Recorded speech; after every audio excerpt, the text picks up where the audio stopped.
अथ श्री शिवरक्षा स्तोत्रम्। ओम अस्य श्री शिवरक्षा स्तोत्र मंत्रस्य याज्ञवल्क्य ऋषिः श्री सदाशिवो देवता अनुष्टुप् छन्दः। श्री सदाशिव प्रीत्यर्थं शिवरक्षा स्तोत्र जपे विनियोगः। चरितं देवदेवस्य महादेवस्य पावनम् अपारं परमोदारं चतुर्वर्गस्य साधनं गौरीविनायकोपेतं पंचवक्त्रं त्रिनेत्रकं शिवं ध्यात्वा दशभुजं शिवरक्षां पठे नरः। गंगाधरः शिरः पातु भालम् अर्धेन्दुशेखरः नयने मदनध्वंसी कर्णौ सर्पविभूषणाः। घ्राणं पातु पुरारातिर्मुखं पातु जगत्पतिः जिह्वां वागीश्वरः पातु कन्धरां सितिकन्धरः। श्रीकण्ठः पातु मे कण्ठं स्कन्धौ विश्वधुरन्धरः भुजौ भूभारसंहर्ता करौ पातु पुनाग्रे हृदयं शङ्करः पातु जठरं गिरिजापतिः नाभिं मृत्युञ्जयः पातु तटिं व्याघ्राजिनाम्बरः। शक्तिनी पातु दीनार्त शरणागतवत्सलः उरुमहेश्वरः पातु जानुनी जगदीश्वरः। जङ्घे पातु जगत्कर्ता गुल्फौ पातु गणाधिपः चरणौ करुणा सिन्धु सर्वाङ्गानि सदाशिवः। एतां शिवबलोपेतां रक्षां यः सुकृति पठेत् स भुक्त्वा सकलान् कामान् शिवसायुज्यमापनुयात्। ग्रहभूतपिशाचाद्या स्त्रैलोक्ये विचरन्ति ये दुरादासु पलायन्ते शिवनामभिरक्षणात्। अभयकरनामेदं कवचं पार्वतीपतेः भक्त्या बिभ्रति यः कण्ठे तस्य वश्यं जगत्त्रयम्। इमां नारायणः स्वप्ने शिवरक्षां यथा दिशत् रातरुत्थाय योगीन्द्रो याज्ञवल्क्यस्तथा लिखत्। चरितं देवदेवस्य महादेवस्य पावनम् अपारं परमोदारं चतुर्वर्गस्य साधनं गौरीविनायकोपेतं पंचवक्त्रं त्रिनेत्रकं शिवं ध्यात्वा दशभुजं शिवरक्षां पठे नरः। गंगाधरः शिरः पातु भालम् अर्धेन्दुशेखरः नयने मदनध्वंसी कर्णौ सर्पविभूषणाः। घ्राणं पातु पुरारातिर्मुखं पातु जगत्पतिः जिह्वां वागीश्वरः पातु कन्धरां सितिकन्धरः। श्रीकण्ठः पातु मे कण्ठं स्कन्धौ विश्वधुरन्धरः भुजौ भूभारसंहर्ता करौ पातु पुनाग्रे हृदयं शङ्करः पातु जठरं गिरिजापतिः नाभिं मृत्युञ्जयः पातु तटिं व्याघ्राजिनाम्बरः। शक्तिनी पातु दीनार्त शरणागतवत्सलः उरुमहेश्वरः पातु जानुनी जगदीश्वरः। जङ्घे पातु जगत्कर्ता गुल्फौ पातु गणाधिपः चरणौ करुणा सिन्धु सर्वाङ्गानि सदाशिवः। एतां शिवबलोपेतां रक्षां यः सुकृति पठेत् स भुक्त्वा सकलान् कामान् शिवसायुज्यमापनुयात्। ग्रहभूतपिशाचाद्या स्त्रैलोक्ये विचरन्ति ये दूरादासु पलायन्ते शिवनामभिरक्षणात् अभयकरनामेदं कवचं पार्वतीपतेः भक्त्या बिभ्रति यः कण्ठे तस्य वश्यं जगत्त्रयम् इमां नारायणः स्वप्ने शिवरक्षां यथा दिशत् रातरुत्थाय योगीन्द्रो याज्ञवल्क्यस्तथा लिखत् चरितं देवदेवस्य महादेवस्य पावनम् अपारं परमोदारं चतुर्वर्गस्य साधनं गौरीविनायकोपेतं पञ्चवक्त्रं त्रिनेत्रकं शिवं ध्यात्वा दशभुजं शिवरक्षां पठे नरः गङ्गाधरः शिरः पातु भालम् अर्धेन्दुशेखरः नयने मदनध्वंसी कर्णौ सर्पविभूषणाः घ्राणं पातु पुरारातिर्मुखं पातु जगत्पतिः जिह्वां वागीश्वरः पातु कन्धरां सितिकन्धरः श्रीकण्ठः पातु मे कण्ठं स्कन्धौ विश्वधुरन्धरः भुजौ भूभारसंहर्ता करौ पातु पुनाग्रे हृदयं शङ्करः पातु जठरं गिरिजापतिः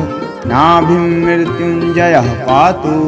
कटिं व्याघ्राजिनाम्बरः शक्तिनी पातु दीनार्त शरणागतवत्सलः उरुमहेश्वरः पातु जानुनी जगदीश्वरः जङ्घे पातु जगत्कर्ता गुल्फौ पातु गणाधिपः चरणौ करुणा सिन्धु सर्वाङ्गानि सदाशिवः एतां शिवबलोपेतां रक्षां यः सुकृती पठेत् स भुक्त्वा सकलान् कामान् शिवसायुज्यमाप्नुयात् ग्रहभूतपिशाचाद्या स्त्रैलोक्ये विचरन्ति ये दूरादासु पलायन्ते शिवनामभिरक्षणात् अभयकरनामेदं कवचं पार्वतीपतेः भक्त्या बिभ्रति यः कण्ठे तस्य वश्यं जगत्त्रयम्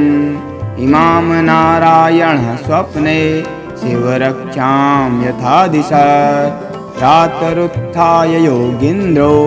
याज्ञवल्क्यस्तथा लिखत् चरितं देवदेवस्य महादेवस्य पावनम् अपारं परमोदारं चतुर्वर्गस्य साधनं गौरीविनायकोपेतं पञ्चवक्त्रं त्रिनेत्रकं शिवं ध्यात्वा दशभुजं शिवरक्षां पठे नरः गङ्गाधरः शिरः पातु भालम् अर्धेन्दुशेखरः नयने मदनध्वंसी कर्णौ सर्पविभूषणाः घ्राणं पातु पुरारातिर्मुखं पातु जगत्पतिः जिह्वां वागीश्वरः पातु कन्धरां सितिकन्धरः श्रीकण्ठः पातु मे कण्ठं स्कन्धौ विश्वधुरन्धरः भुजौ भूभारसंहर्ता करौ पातु पुनाग्रे हृदयं शङ्करः पातु जठरं गिरिजापतिः नाभिं मृत्युञ्जयः पातु कटिं व्याघ्राजिनाम्बरः शक्तिनी पातु दीनार्त शरणागतवत्सलः उरुमहेश्वरः पातु जानुनी जगदीश्वरः जङ्घे पातु जगत्कर्ता गुल्फौ पातु गणाधिपः चरणौ करुणा सिन्धु सर्वाङ्गानि सदाशिवः एतां शिवबलोपेतां रक्षां यः सुकृती पठेत् स स भुक्त्वा सकलान् कामान् शिवसायुज्यमापनुयात्। ग्रहभूतपिशाचाद्या स्त्रैलोक्ये विचरन्ति ये, दूरादासु पलायन्ते शिवनामभिरक्षणात्। अभयकरनामेदं कवचं पार्वतीपतेः, भक्त्या बिभ्रति यः कण्ठे तस्य वश्यं जगत्त्रयम्। इमां नारायणः स्वप्ने शिवरक्षां यथा दिशत्, प्रातरुत्थाय योगीन्द्रो याज्ञवल्क्यस्तथा लिखत्। चरितं देवदेवस्य महादेवस्य पावनम्, अपारं परमोदारं चतुर्वर्गस्य साधनम्। गौरीविनायकोपेतं पञ्चवक्त्रं त्रिनेत्रकं, शिवं ध्यात्वा दशभुजं शिवरक्षां पठे नरः। गङ्गाधरः शिरः पातु भालम् अर्धेन्दुशेखरः, नयने मदनध्वंसी कर्णौ सर्पविभूषणाः। घ्राणं पातु पुरारातिर्मुखं पातु जगत्पतिः, जिह्वां वागीश्वरः पातु कन्धरां सितिकन्धरः। श्रीकण्ठः पातु मे कण्ठं स्कन्धौ विश्वधुरन्धरः, भुजौ भूभारसंहर्ता करौ पातु पुनाग्रे। हृदयं शङ्करः पातु जठरं गिरिजापतिः, नाभिं मृत्युञ्जयः पातु कटिं व्याघ्राजिनाम्बरः। शक्तिनी पातु दीनार्त शरणागतवत्सलः, उरुमहेश्वरः पातु जानुनी जगदीश्वरः। जङ्घे पातु जगत्कर्ता गुल्फौ पातु गणाधिपः, चरणौ करुणा सिन्धु सर्वाङ्गानि सदाशिवः। एतां शिवबलोपेतां रक्षां यः सुकृती पठेत्, स भुक्त्वा सकलान् कामान् शिवसायुज्यमापनुयात्। ग्रहभूतपिशाचाद्या स्त्रैलोक्ये विचरन्ति ये, दूरादासु पलायन्ते शिवनामभिरक्षणात्। अभयकरनामेदं कवचं पार्वतीपतेः, भक्त्या बिभ्रति यः कण्ठे तस्य वश्यं जगत्त्रयम्। इमां नारायणः स्वप्ने शिवरक्षां यथा दिशत्, प्रातरुत्थाय योगीन्द्रो याज्ञवल्क्यस्तथा लिखत्। चरितं देवदेवस्य महादेवस्य पावनम्, अपारं परमोदारं चतुर्वर्गस्य साधनम्। गौरीविनायकोपेतं पञ्चवक्त्रं त्रिनेत्रकं, शिवं ध्यात्वा दशभुजं शिवरक्षां पठे नरः। गङ्गाधरः शिरः पातु भालम् अर्धेन्दुशेखरः, नयने मदनध्वंसी कर्णौ सर्पविभूषणाः।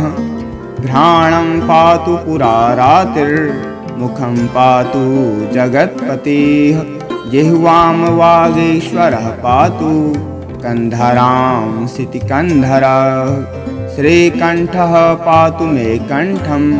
स्कन्धौ विश्वधुरन्धरः, भुजौ भूभारसंहर्ता करौ पातु पुनाग्रे। हृदयं शङ्करः पातु जठरं गिरिजापतिः, नाभिं मृत्युञ्जयः पातु कटिं व्याघ्राजिनाम्बरः। शक्तिनी पातु दीनार्त शरणागतवत्सलः, उरुमहेश्वरः पातु जानुनी जगदीश्वरः। जङ्घे पातु जगत्कर्ता गुल्फौ पातु गणाधिपः, चरणौ करुणा सिन्धु सर्वाङ्गानि सदाशिवः। एतां शिवबलोपेतां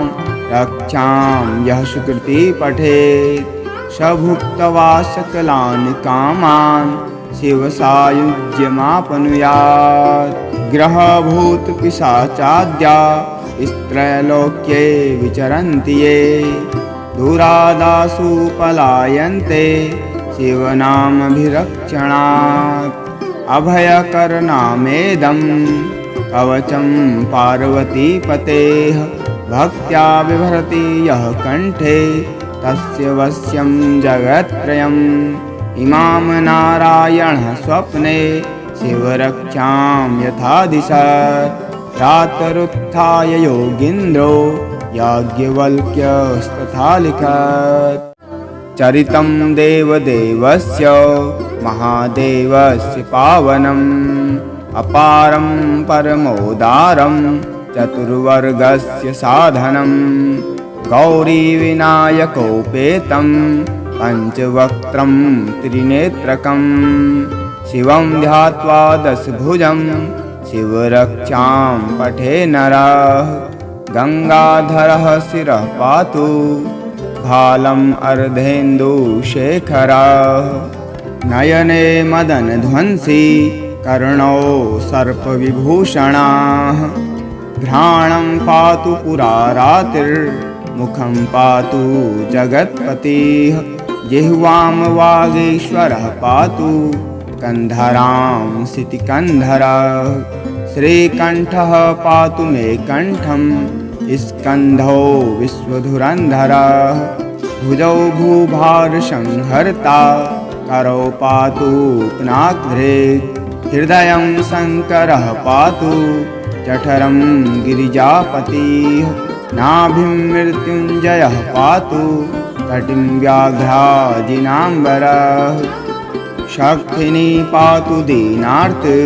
शरणागतवत्सलः। उरुमहेश्वरः पातु जानुनी जगदीश्वरः। जङ्घे पातु जगत्कर्ता गुल्फौ पातु गणाधिपः। चरणौ करुणा सिन्धु सर्वाङ्गानि सदाशिवः। एतां शिवबलोपेतां रक्षां यः सुकृति पठेत् स भुक्त्वा सकलान् कामान् शिवसायुज्यमाप्नुयात्। ग्रहभूतपिशाचाद्या स्त्रैलोक्ये विचरन्ति ये दुरादासु पलायन्ते शिवनामभिरक्षणात्। अभयकरनामेदं कवचं पार्वतीपतेः भक्त्या बिभ्रति यः कण्ठे तस्य वश्यं जगत्त्रयम्। इमां नारायणः स्वप्ने शिवरक्षां यथा दिशत् प्रातरुत्थाय योगीन्द्रो याज्ञवल्क्यस्तथा लिखत्। चरितं देवदेवस्य महादेवस्य पावनम् अपारं परमोदारं चतुर्वर्गस्य साधनं। गौरीविनायकोपेतं पञ्चवक्त्रं त्रिनेत्रकं शिवं ध्यात्वा दशभुजं शिवरक्षां पठे नरः। गङ्गाधरः शिरः पातु भालम् अर्धेन्दुशेखरः। नयने मदनध्वंसी कर्णौ सर्पविभूषणाः। घ्राणं पातु पुरारातिर्मुखं पातु जगत्पतिः। जिह्वां वागीश्वरः पातु कन्धरां सितिकन्धरः। श्रीकण्ठः पातु मे कण्ठं स्कन्धौ विश्वधुरन्धरः। भुजौ भूभारसंहर्ता करौ पातु पुनाग्रे। हृदयं शङ्करः पातु जठरं गिरिजापतिः। नाभिं मृत्युञ्जयः पातु तटिं व्याघ्राजिनाम्बरः। शक्तिनी पातु दीनार्त शरणागतवत्सलः। उरुमहेश्वरः पातु जानुनी जगदीश्वरः। जङ्घे पातु जगत्कर्ता गुल्फौ पातु गणाधिपः चरणौ करुणा सिन्धु सर्वाङ्गानि सदाशिवः एतां शिवबलोपेतां रक्षां यः सुकृति पठेत् स भुक्त्वा सकलान् कामान् शिवसायुज्यमाप्नुयात् ग्रहभूतपिशाचाद्या स्त्रैलोक्ये विचरन्ति ये दूरादासु पलायन्ते शिवनामभिरक्षणात् अभयकरनामेदं कवचं पार्वतीपतेः भक्त्या बिभ्रति यः कण्ठे तस्य वश्यं जगत्त्रयम् इमां नारायणः स्वप्ने शिवरक्षां यथा दिशत् रातरुत्थाय योगीन्द्रो याज्ञवल्क्यस्तथा लिखत् चरितं देवदेवस्य महादेवस्य पावनम् अपारं परमोदारं चतुर्वर्गस्य साधनं गौरीविनायकोपेतं पञ्चवक्त्रं त्रिनेत्रकं शिवं ध्यात्वा दशभुजं शिवरक्षां पठे नरः गङ्गाधरः शिरः पातु भालम् अर्धेन्दुशेखरः नयने मदनध्वंसी कर्णौ सर्पविभूषणाः घ्राणं पातु पुरारातिर्मुखं पातु जगत्पतिः जिह्वां वागीश्वरः पातु कन्धरां सितिकन्धरः श्रीकण्ठः पातु मे कण्ठं स्कन्धौ विश्वधुरन्धरः भुजौ भूभारसंहर्ता करौ पातु पुनाग्रे हृदयं शङ्करः पातु जठरं गिरिजापतिः नाभिं मृत्युञ्जयः पातु कटिं व्याघ्राजिनाम्बरः शक्तिनी पातु दीनार्त शरणागतवत्सलः उरुमहेश्वरः पातु जानुनी जगदीश्वरः जङ्घे पातु जगत्कर्ता गुल्फौ पातु गणाधिपः चरणौ करुणा सिन्धु सर्वाङ्गानि सदाशिवः एतां शिवबलोपेतां रक्षां यः सुकृति पठेत् स भुक्त्वा सकलान् कामान् शिवसायुज्यमाप्नुयात् ग्रहभूतपिशाचाद्या स्त्रैलोक्ये विचरन्ति ये दूरादासु पलायन्ते शिवनामभिरक्षणात् अभयकरनामेदं कवचं पार्वतीपतेः भक्त्या बिभ्रति यः कण्ठे तस्य वश्यं जगत्त्रयम् इमां नारायणः स्वप्ने शिवरक्षां यथा दिशत् रातरुत्थाय योगीन्द्रो याज्ञवल्क्यस्तथा लिखत् चरितं देवदेवस्य महादेवस्य पावनम् अपारं परमोदारं चतुर्वर्गस्य साधनं गौरीविनायकोपेतं पञ्चवक्त्रं त्रिनेत्रकं शिवं ध्यात्वा दशभुजं शिवरक्षां पठे नरः गङ्गाधरः शिरः पातु भालम् अर्धेन्दुशेखरः नयने मदनध्वंसी कर्णौ सर्पविभूषणाः घ्राणं पातु पुरारातिर्मुखं पातु जगत्पतिः जिह्वां वागीश्वरः पातु कन्धरां सितिकन्धरः श्रीकण्ठः पातु मे कण्ठं स्कन्धौ विश्वधुरन्धरः भुजौ भूभारसंहर्ता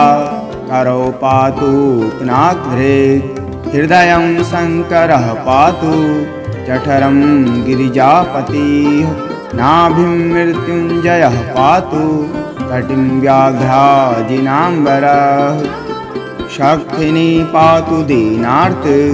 शरणागतवत्सलः उरुमहेश्वरः पातु जानुनी जगदीश्वरः जङ्घे पातु जगत्कर्ता गुल्फौ पातु गणाधिपः चरणौ करुणा सिन्धु सर्वाङ्गानि सदाशिवः एतां शिवबलोपेतां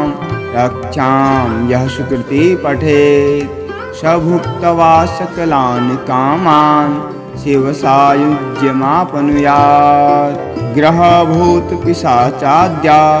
स्त्रैलोक्ये विचरन्ति ये दूरादासु पलायन्ते शिवनामभिरक्षणात् अभयकरनामेदं कवचं पार्वतीपतेः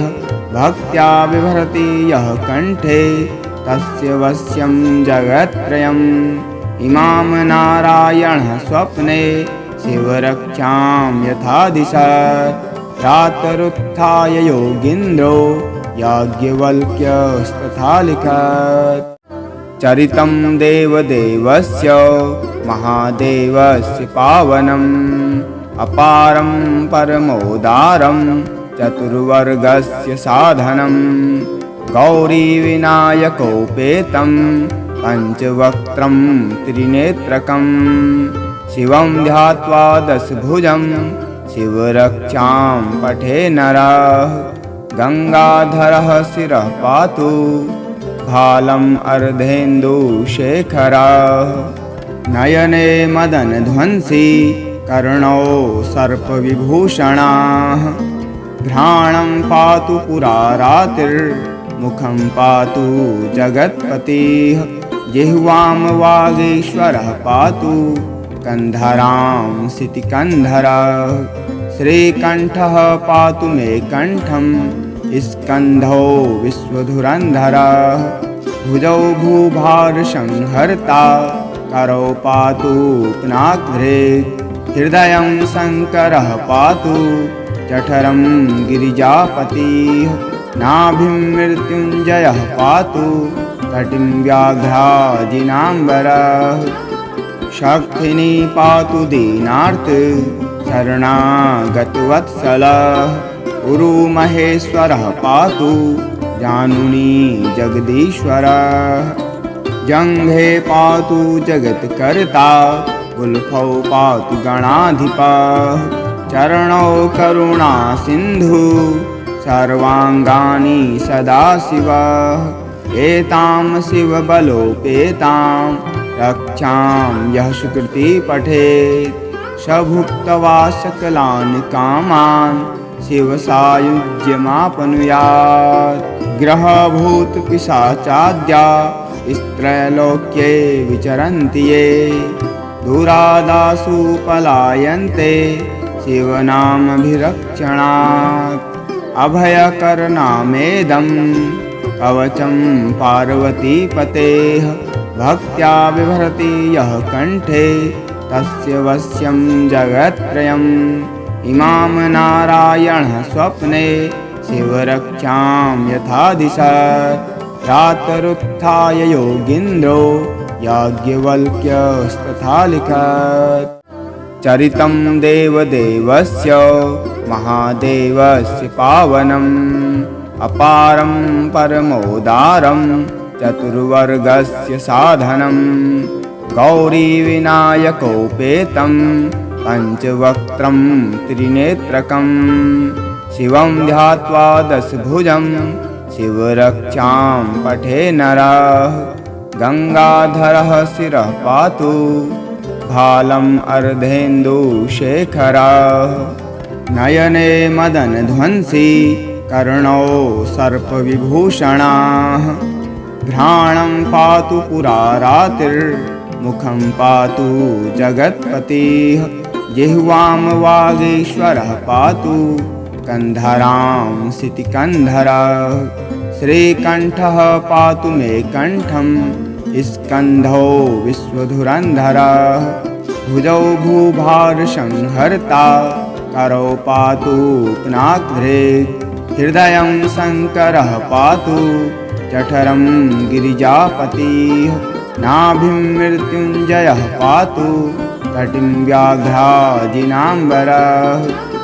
शक्तिनी पातु दीनार्थ शरणागतवत्सलः उरुमहेश्वरः पातु जानुनी जगदीश्वरः जङ्घे पातु जगत्कर्ता गुल्फौ पातु गणाधिपः चरणौ करुणा सिन्धु सर्वाङ्गानि सदाशिवः एतां शिवबलोपेतां रक्षां यः सुकृति पठेत् स भुक्त्वा सकलान् कामान् शिवसायुज्यमाप्नुयात् ग्रहभूतपिशाचाद्या स्त्रैलोक्ये विचरन्ति ये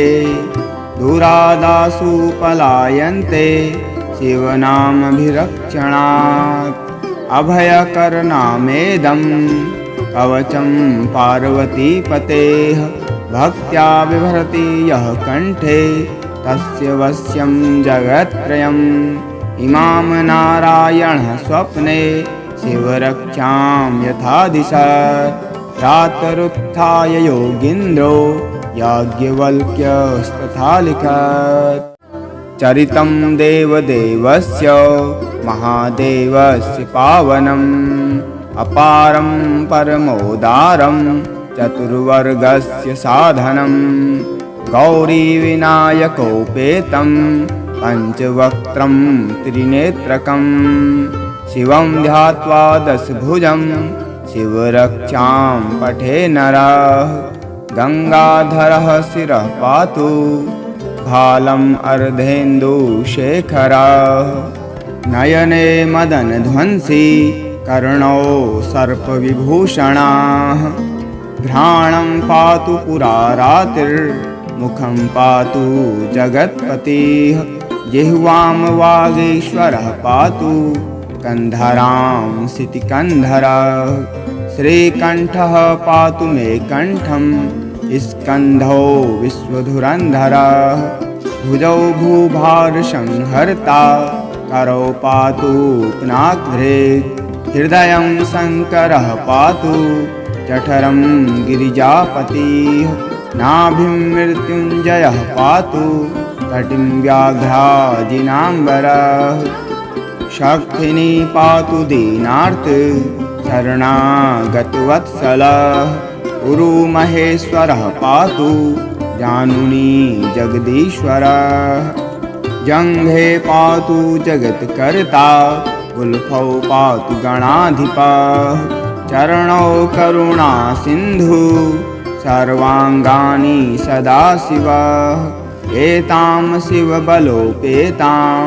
रक्षां यः सुकृति पठेत् स भुक्त्वा सकलान् कामान् शिवसायुज्यमाप्नुयात् ग्रहभूतपिशाचाद्या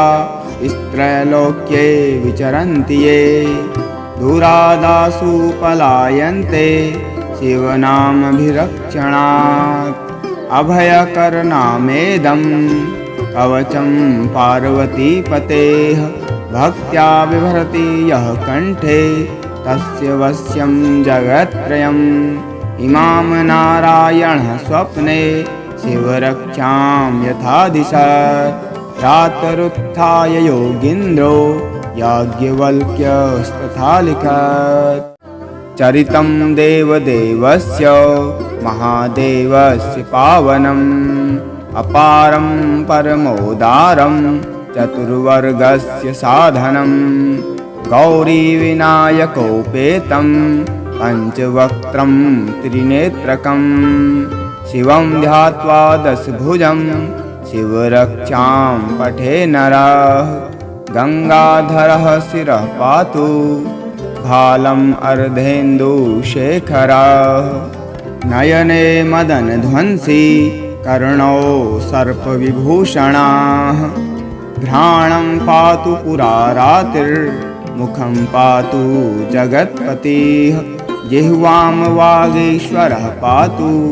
कन्धरां सितिकन्धरः श्रीकण्ठः पातु मे कण्ठं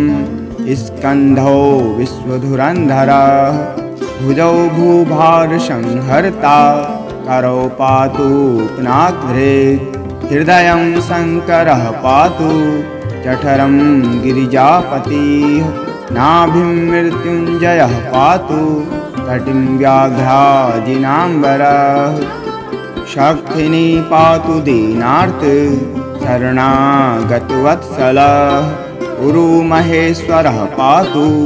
जानुनी जगदीश्वरः जङ्घे पातु जगत्कर्ता गुल्फौ पातु गणाधिपः चरणौ करुणा सिन्धु सर्वाङ्गानि सदाशिवः एतां शिवबलोपेतां रक्षां यः सुकृति पठेत् स भुक्त्वा सकलान् कामान् शिवसायुज्यमाप्नुयात् ग्रहभूतपिशाचाद्या स्त्रैलोक्ये विचरन्ति ये दूरादासु पलायन्ते शिवनामभिरक्षणात् अभयकरनामेदं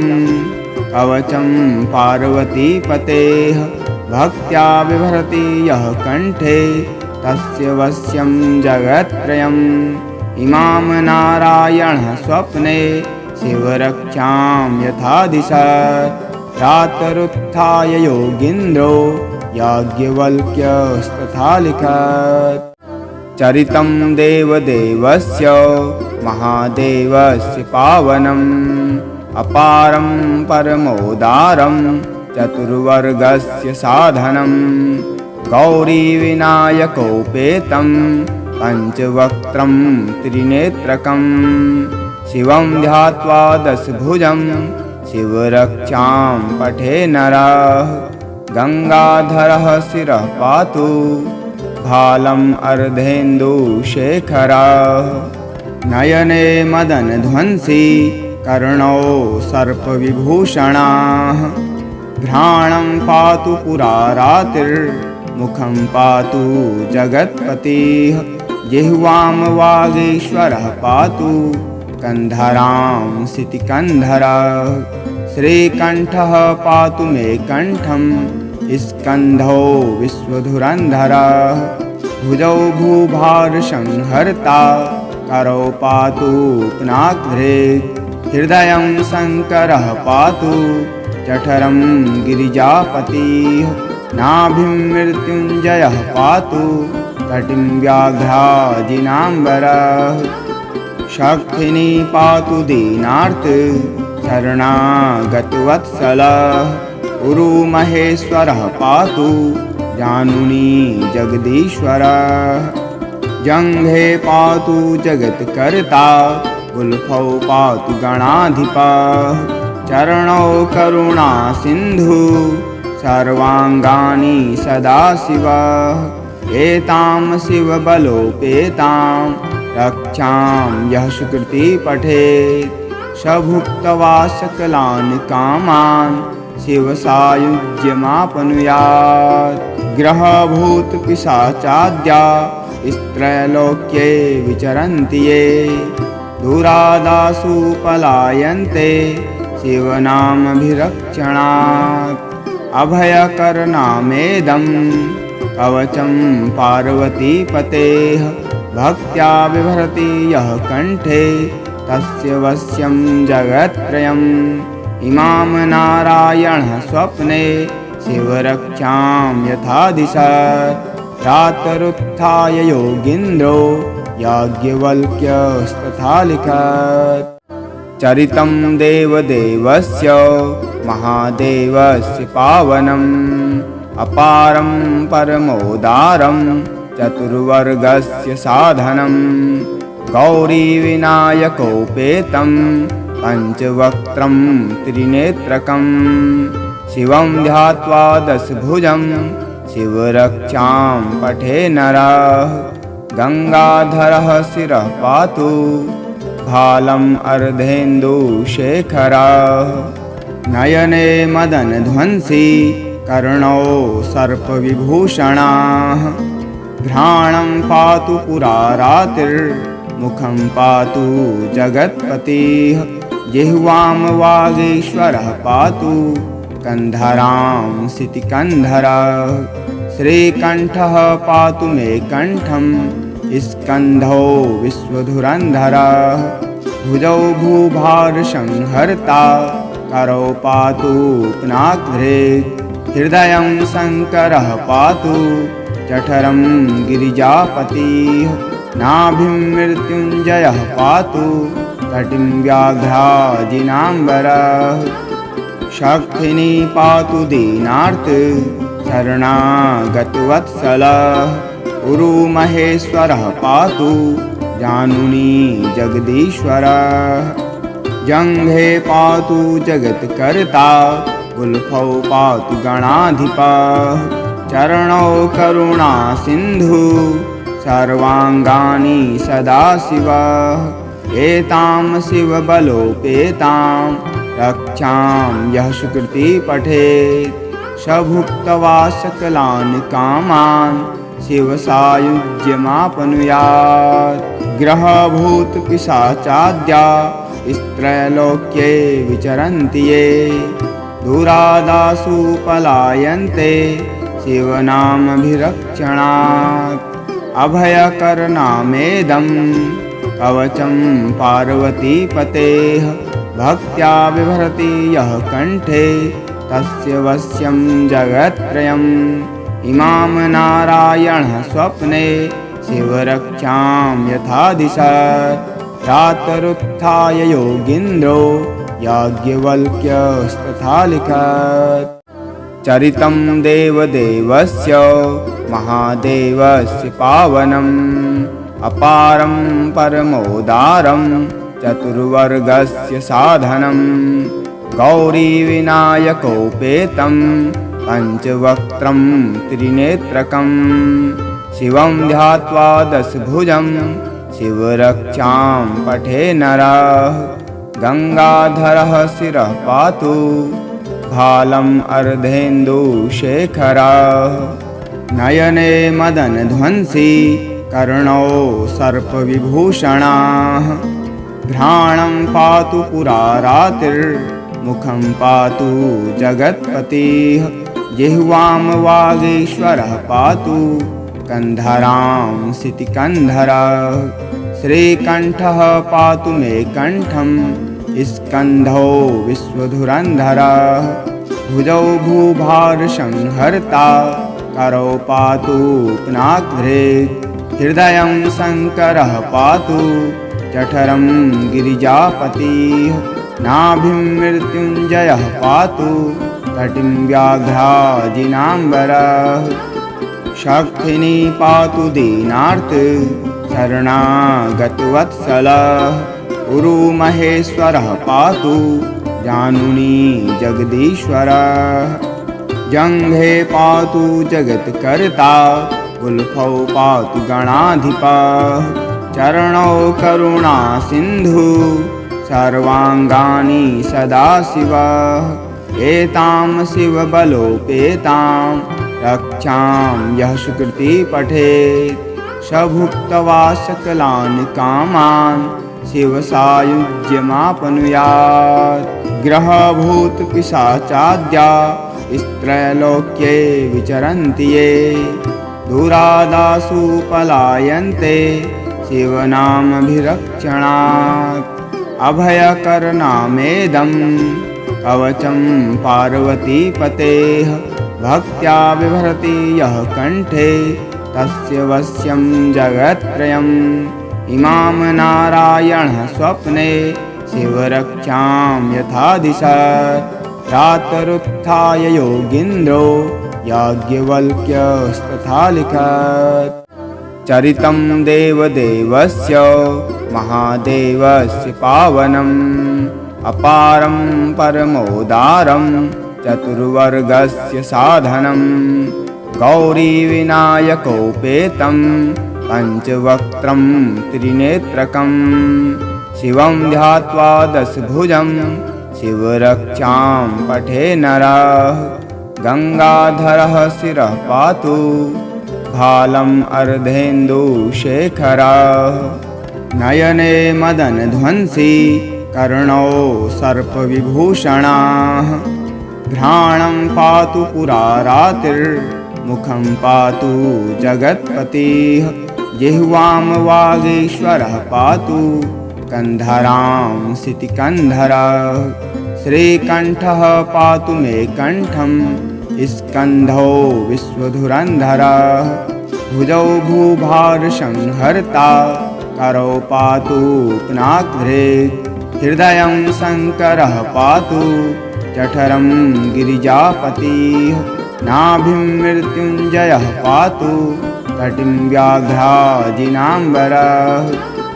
शक्तिनी पातु दीनार्त शरणागतवत्सलः उरुमहेश्वरः पातु जानुनी जगदीश्वरः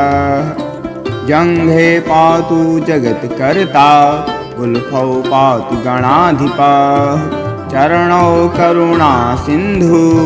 सर्वाङ्गानि सदाशिवः एतां शिवबलोपेतां रक्षां यः सुकृती पठेत् स भुक्त्वा सकलान् कामान् शिवसायुज्यमाप्नुयात् ग्रहभूतपिशाचाद्या स्त्रैलोक्ये विचरन्ति ये दुरादासु पलायन्ते शिवनामभिरक्षणात् अभयकरनामेदं कवचं पार्वतीपतेः भक्त्या बिभ्रति यः कण्ठे तस्य वश्यं जगत्त्रयम् इमां नारायणः स्वप्ने शिवरक्षां यथा दिशत् प्रातरुत्थाय योगीन्द्रो याज्ञवल्क्यस्तथा लिखत् चरितं देवदेवस्य महादेवस्य पावनम् अपारं परमोदारं चतुर्वर्गस्य साधनं गौरीविनायकोपेतं पञ्चवक्त्रं त्रिनेत्रकं शिवं ध्यात्वा दशभुजं शिवरक्षां पठे नरः गङ्गाधरः शिरः पातु भालम् अर्धेन्दुशेखरः नयने मदनध्वंसी कर्णौ सर्पविभूषणाः घ्राणं पातु पुरारातिर्मुखं पातु जगत्पतिः जिह्वां वागीश्वरः पातु कन्धरां सितिकन्धरः श्रीकण्ठः पातु मे कण्ठं स्कन्धौ विश्वधुरन्धरः भुजौ भूभारसंहर्ता करौ पातु पिनाग्रे हृदयं शङ्करः पातु जठरं गिरिजापतिः नाभिं मृत्युञ्जयः पातु कटिं व्याघ्राजिनाम्बरः शक्तिनी पातु दीनार्त शरणागतवत्सलः उरुमहेश्वरः पातु जानुनी जगदीश्वरः जङ्घे पातु जगत्कर्ता गुल्फौ पातु गणाधिपः चरणौ करुणा सिन्धु सर्वाङ्गानि सदाशिवः एतां शिवबलोपेतां रक्षां यः सुकृती पठेत् स भुक्त्वा सकलान् कामान् शिवसायुज्यमाप्नुयात् ग्रहभूतपिशाचाद्या स्त्रैलोक्ये विचरन्ति ये दुरादासु पलायन्ते शिवनामभिरक्षणात् अभयकरनामेदं कवचं पार्वतीपतेः भक्त्या बिभ्रति यः कण्ठे तस्य वश्यं जगत्त्रयम् इमां नारायणः स्वप्ने शिवरक्षां यथा दिशत् प्रातरुत्थाय योगीन्द्रो याज्ञवल्क्यस्तथा लिखत् चरितं देवदेवस्य महादेवस्य पावनम् अपारं परमोदारं चतुर्वर्गस्य साधनं गौरीविनायकोपेतं पञ्चवक्त्रं त्रिनेत्रकं शिवं ध्यात्वा दशभुजं शिवरक्षां पठे नरः गङ्गाधरः शिरः पातु भालम् अर्धेन्दुशेखरः नयने मदनध्वंसी कर्णौ सर्पविभूषणाः घ्राणं पातु पुरारातिर्मुखं पातु जगत्पतिः जिह्वां वागीश्वरः पातु कन्धरां सितिकन्धरः श्रीकण्ठः पातु मे कण्ठं स्कन्धौ विश्वधुरन्धरः भुजौ भूभारसंहर्ता करौ पातु पुनाग्रे हृदयं शङ्करः पातु जठरं गिरिजापतिः नाभिं मृत्युञ्जयः पातु कटिं व्याघ्राजिनाम्बरः शक्तिनी पातु दीनार्त शरणागतवत्सलः उरुमहेश्वरः पातु जानुनी जगदीश्वरः जङ्घे पातु जगत्कर्ता गुल्फौ पातु गणाधिपः चरणौ करुणा सिन्धु सर्वाङ्गानि सदाशिवः एतां शिवबलोपेतां रक्षां यः सुकृति पठेत् स भुक्त्वा सकलान् कामान् शिवसायुज्यमाप्नुयात् ग्रहभूतपिशाचाद्या स्त्रैलोक्ये विचरन्ति ये दूरादासु पलायन्ते शिवनामभिरक्षणात् अभयकरनामेदं कवचं पार्वतीपतेः भक्त्या बिभर्ति यः कण्ठे तस्य वश्यं जगत्त्रयम् इमां नारायणः स्वप्ने शिवरक्षां यथा दिशत् रातरुत्थाय योगीन्द्रो याज्ञवल्क्यस्तथा लिखत् चरितं देवदेवस्य महादेवस्य पावनम् अपारं परमोदारं चतुर्वर्गस्य साधनं गौरीविनायकोपेतं पञ्चवक्त्रं त्रिनेत्रकं शिवं ध्यात्वा दशभुजं शिवरक्षां पठे नरः गङ्गाधरः शिरः पातु भालम् अर्धेन्दुशेखरः नयने मदनध्वंसी कर्णौ सर्पविभूषणाः घ्राणं पातु पुरारातिर्मुखं पातु जगत्पतिः जिह्वां वागीश्वरः पातु कन्धरां सितिकन्धरः श्रीकण्ठः पातु मे कण्ठं स्कन्धौ विश्वधुरन्धरः भुजौ भूभारसंहर्ता करौ पातु पुनाग्रे हृदयं शङ्करः पातु जठरं गिरिजापतिः नाभिं मृत्युञ्जयः पातु कटिं व्याघ्राजिनाम्बरः शक्तिनी पातु दीनार्त शरणागतवत्सलः उरुमहेश्वरः पातु जानुनी जगदीश्वरः जङ्घे पातु जगत्कर्ता गुल्फौ पातु गणाधिपः चरणौ करुणा सिन्धु सर्वाङ्गानि सदाशिवः एतां शिवबलोपेतां रक्षां यः सुकृति पठेत् स भुक्त्वा सकलान् कामान् शिवसायुज्यमाप्नुयात् ग्रहभूतपिशाचाद्या स्त्रैलोक्ये विचरन्ति ये दूरादासु पलायन्ते शिवनामभिरक्षणात् अभयकरनामेदं कवचं पार्वतीपतेः भक्त्या बिभर्ति यः कण्ठे तस्य वश्यं जगत्त्रयम् इमां नारायणः स्वप्ने शिवरक्षां यथा दिशत् रातरुत्थाय योगीन्द्रो याज्ञवल्क्यस्तथा लिखत् चरितं देवदेवस्य महादेवस्य पावनम् अपारं परमोदारं चतुर्वर्गस्य साधनं गौरीविनायकोपेतं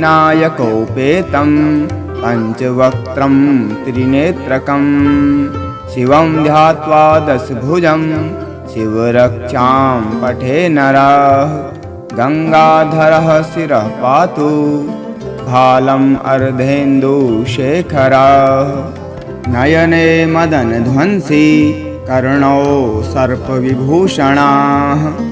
घ्राणं पातु पुरारातिर्मुखं पातु जगत्पतिः जिह्वां वागीश्वरः पातु कन्धरां सितिकन्धरः श्रीकण्ठः पातु मे कण्ठं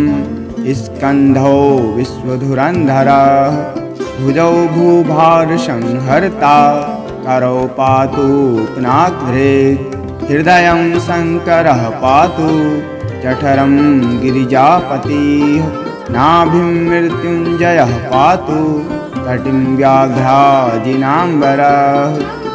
शक्तिनी पातु दीनार्त शरणागतवत्सलः उरुमहेश्वरः पातु जानुनी जगदीश्वरः जङ्घे पातु जगत्कर्ता गुल्फौ पातु गणाधिपः चरणौ करुणा सिन्धु सर्वाङ्गानि सदाशिवः एतां शिवबलोपेतां रक्षां यः सुकृति पठेत् स भुक्त्वा सकलान् कामान् शिवसायुज्यमाप्नुयात् ग्रहभूतपिशाचाद्या स्त्रैलोक्ये विचरन्ति ये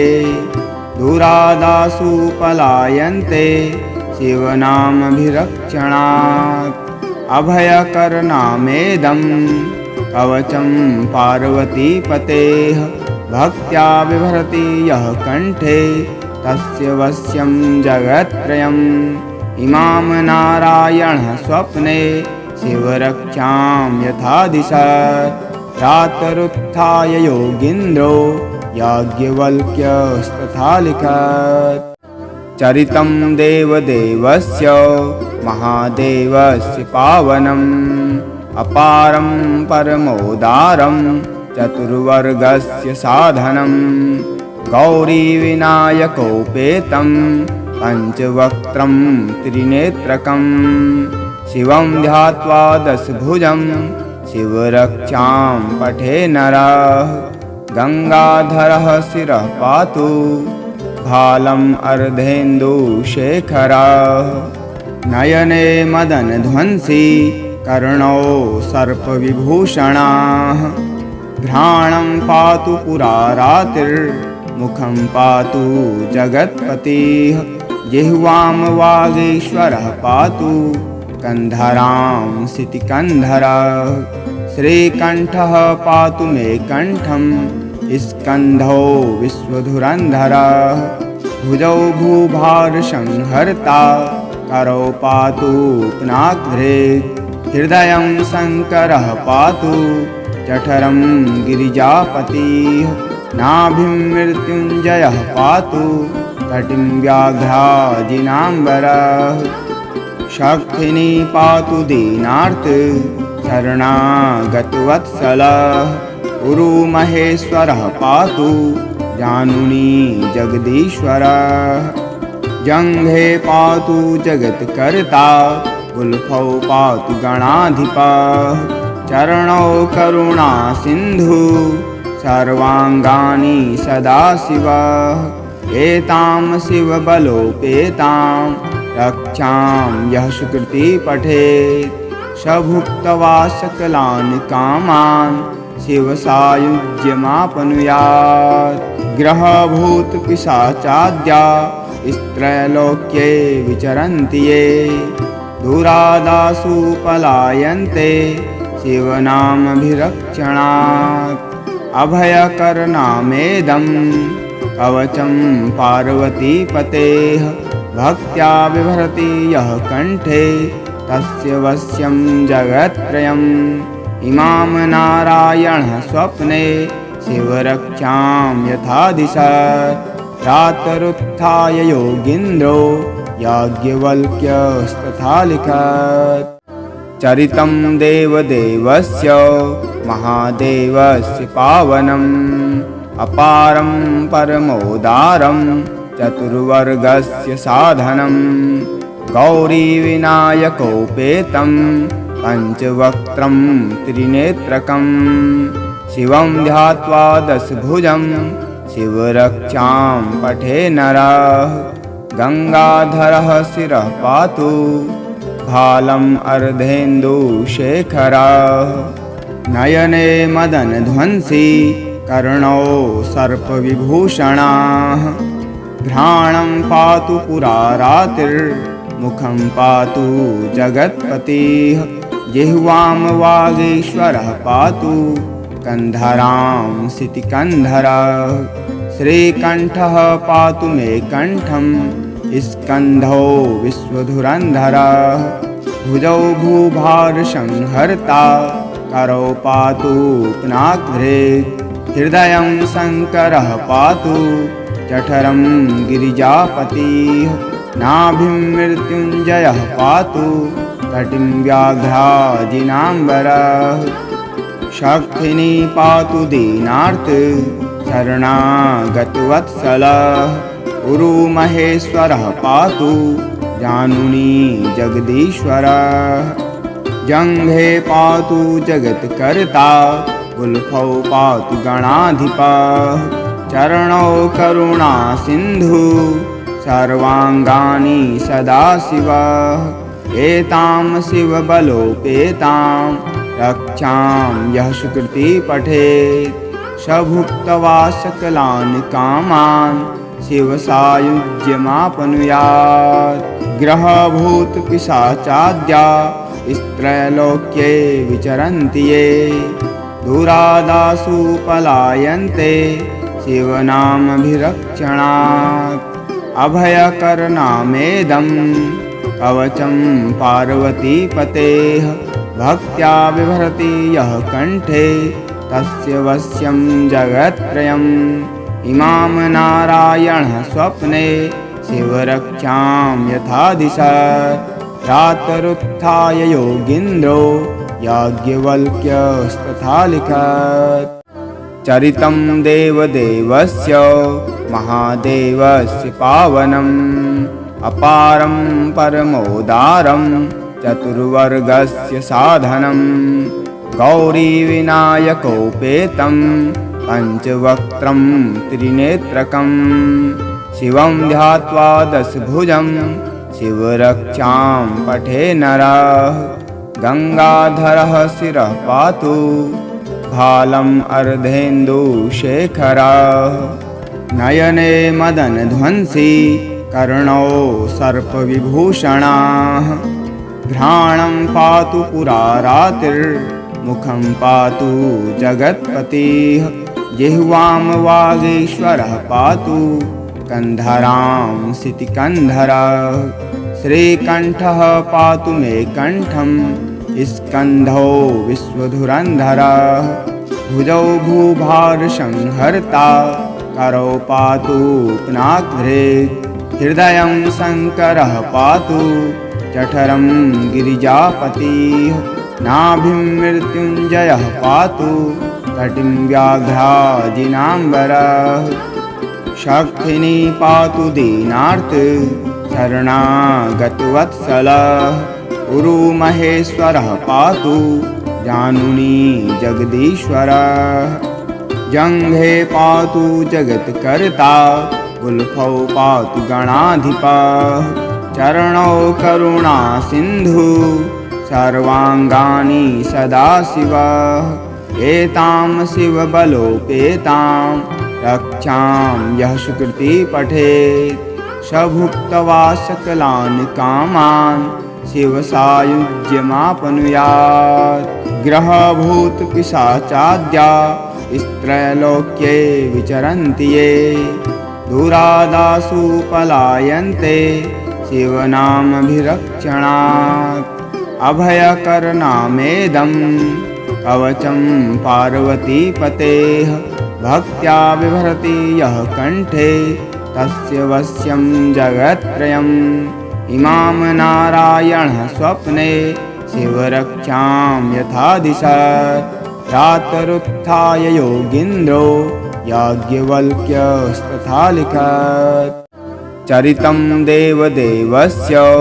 महादेवस्य पावनम् अपारं परमोदारं चतुर्वर्गस्य साधनं गौरीविनायकोपेतं पञ्चवक्त्रं त्रिनेत्रकं शिवं ध्यात्वा दशभुजं शिवरक्षां पठे नरः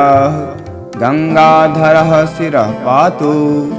भालम् अर्धेन्दुशेखरः नयने मदनध्वंसी कर्णौ सर्पविभूषणाः